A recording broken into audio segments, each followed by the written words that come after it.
Hello guys, welcome back to Photographics Academy. So today we're going to be looking at something very simple but super professional, right? I don't know if you've seen these images online where people use canvas backdrops in their images and you love it, right? You love the result. Today we're going to be looking at how to transform your studio background into a canvas backdrop like this one. Something very simple, not too aesthetic, but looks stunning and absolutely beautiful. So without wasting much of your time, let's quickly get started. The first thing I'm going to do is that I'm going to crop this image, because if you look over here, you'll notice that we'll have a lot of space to work with on the canvas backdrop, but our image is quite up close, so it doesn't give us all that flexibility. So what do? We just have to crop using our 4x5, right? But not just cropping it, we are going to push it out, right? Give it some headroom, switch on your content aware and push it out.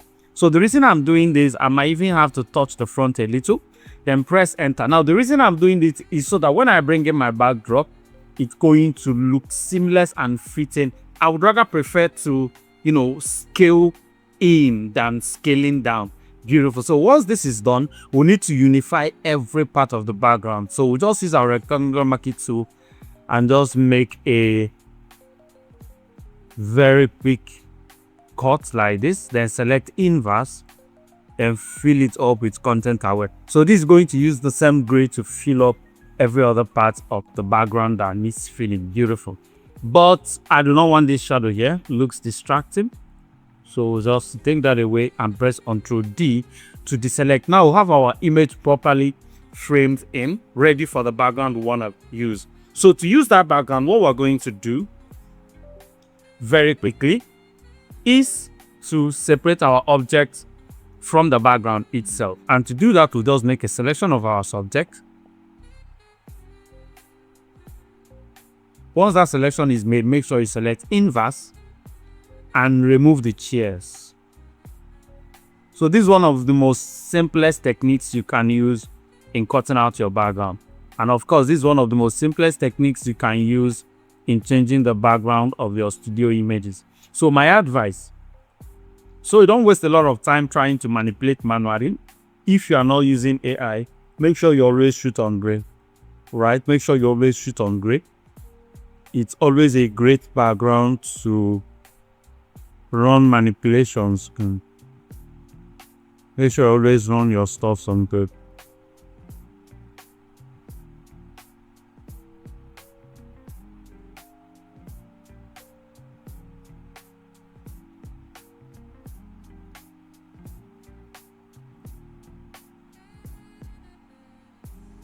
Okay, so we can work with this.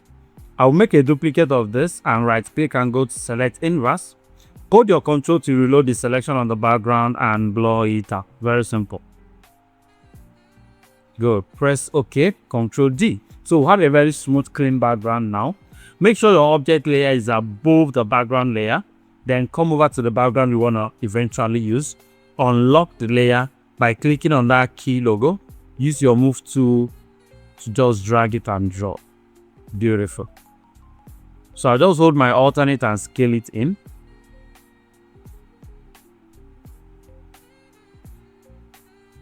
All right, press enter.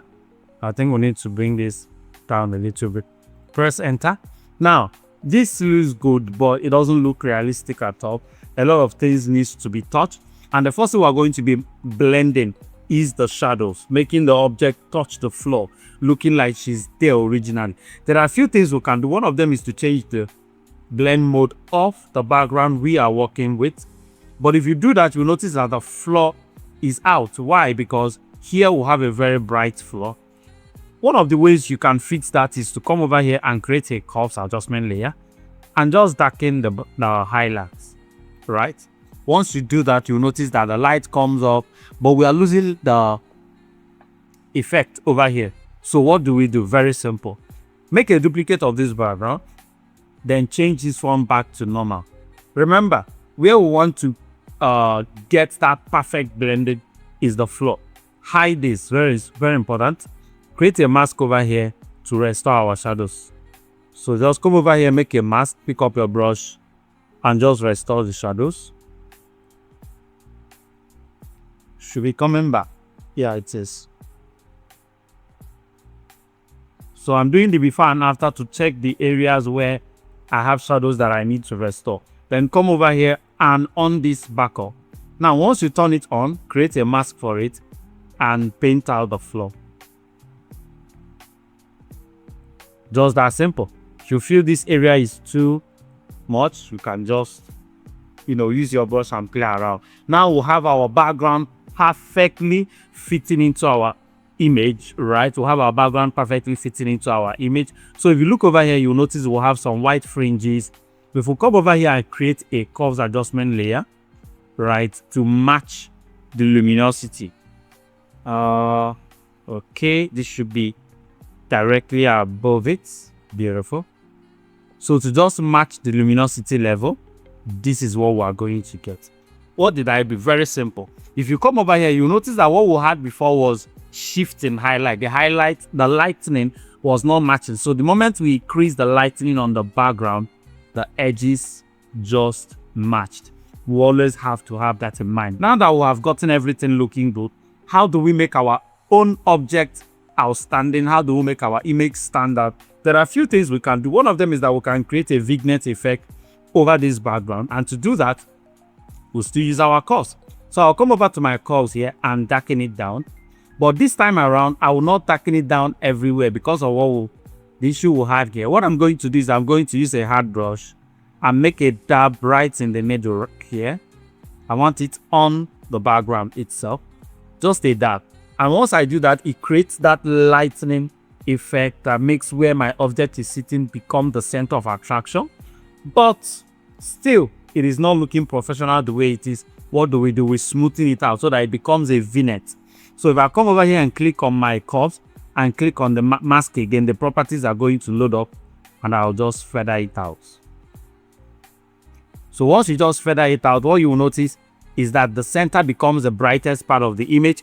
And because of that, whenever you look, the first place your eye falls on is on the center. Now, there are many ways or many things you can use. You can use this particular effect that we created to do. You can even bring it over to the front and make her face become the center of attraction. You can push it to the ground. You can make it look like it's a lightning coming in from there. You see the way that is looking. If I hold my control and just drag it in, you could see that movement. And I think I actually love it the way it's looking.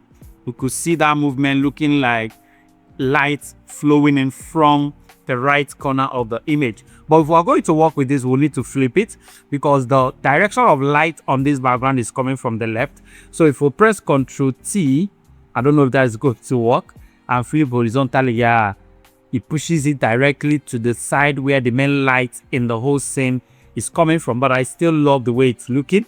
So this is the before, this is after. Amazing. You can as well move it around or expand it to make the light touch the floor where she's sitting a little bit, just something like this. The idea is just to create something that looks very realistic and cinematic. So this is the before, this is after, creating that beautiful lightning effect. The next thing we need to do is to create a global color grading that brings everything together. Very important.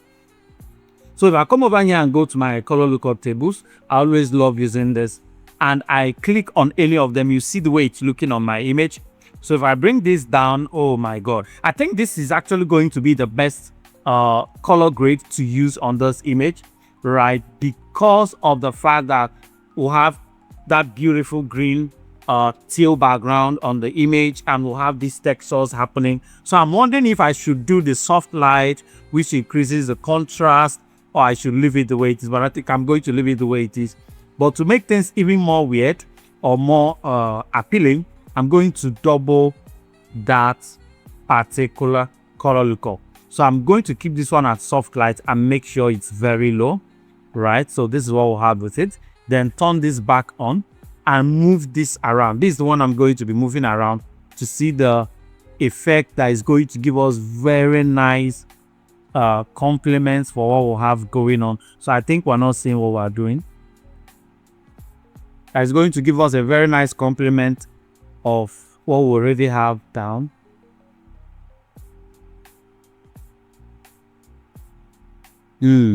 Horribly. Not bad. This is not bad too. But I don't think I'm liking what it's looking like. Right? But I love this a lot. So I'll go into my gradient map. Very simple. Soft light. Drop it down. Drop it down. Good. The effect is visible. Then inside your solid, change it to noise and make sure you are in 25%. So the idea for this is to make sure each time you are changing it is not looking rough. I actually like the way the orange is kicking in now, but let's see other things that we can do. So because I like this, I'll make a duplicate and hide one, right? In case we don't get this combo back up, then we'll just be changing it. I like the way this looks. Tone down the skin tone and all of that. We're going to work with this, right? We're going to work with that and a little bit of this orange. So this is the color grading we just did on the image using the presets that are already inside our Photoshop. So this is the before, this is the after, this is the before, this is the after.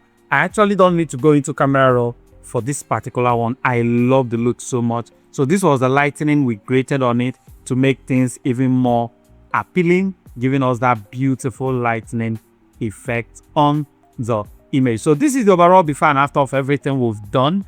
I think I'll need to create a snapshot for that. So this is where we started and this is where we are now. The before, the after. Very simple but amazing, unique results. Thank you so much for watching this amazing video.